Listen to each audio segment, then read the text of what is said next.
Assalamualaikum kawan-kawan.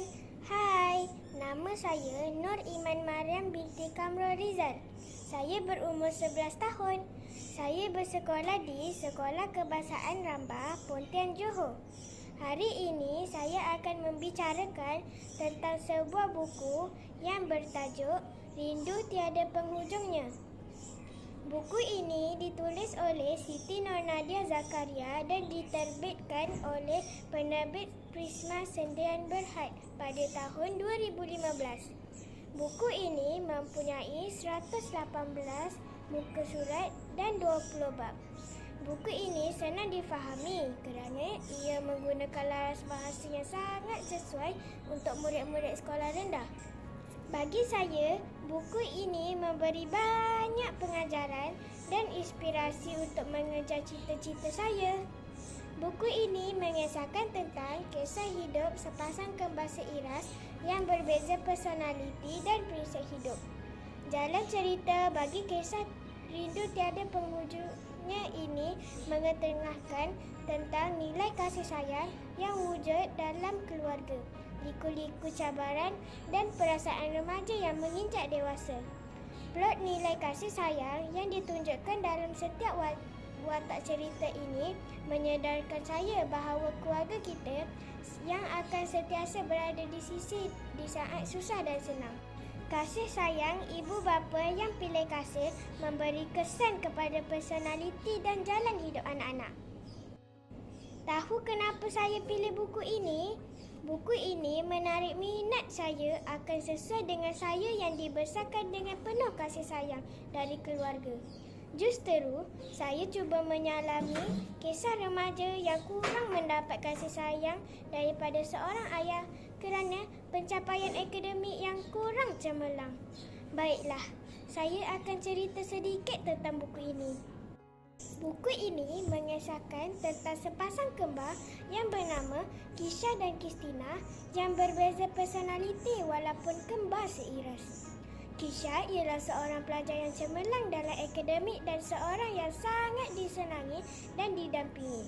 Kristina pula seorang watak yang kurang cemerlang dan personalitinya yang pendiam dan suka menyendiri. Pada permulaan cerita, watak Kisha seorang yang baik, namun mula berubah apabila dia merasakan dirinya lebih pandai dan cantik. Kekurangan diri Kristina membuat dirinya rendah dan kurang bersosial. Ayah kepada kembar ini juga bersikap pilih kasih terhadap mereka. Ayah mereka lebih sayangkan Kisha. Di sekolah, Cikgu Amran iaitu guru disiplin juga berat sebelah dan tidak dapat menjalankan tugasnya dengan baik. Sehinggalah pada suatu hari, Cikgu Amran mengetahui tentang sikap sebenar Kisha yang selama ini diselindungi. Selepas Kisha dimarahi Cikgu Amran, dia baru menyedari kesilapannya dan mahu berpindah sekolah dengan adiknya Kisha.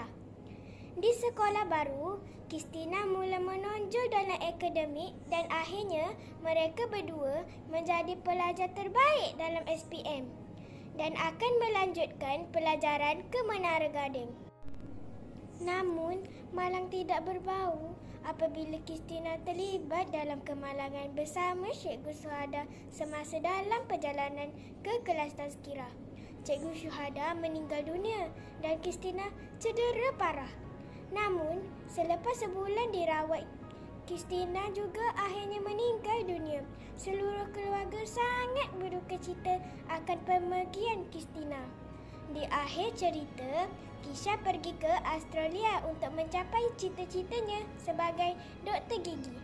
Dia bertekad untuk menggenggam segulung ijazah yang diidamkan oleh Kristina dan membanggakan ibu ayahnya. Begitulah ceritanya kawan-kawan. Nilai murni yang terdapat di dalam buku ini ialah mestilah berusaha untuk mendapat keputusan yang cemerlang dan jangan sombong dengan kelebihan yang kita ada. Jadi, jangan lupa baca buku ini tau. Buku ini memberi pengajaran kepada kita. Sekian, terima kasih. Jumpa lagi. Assalamualaikum.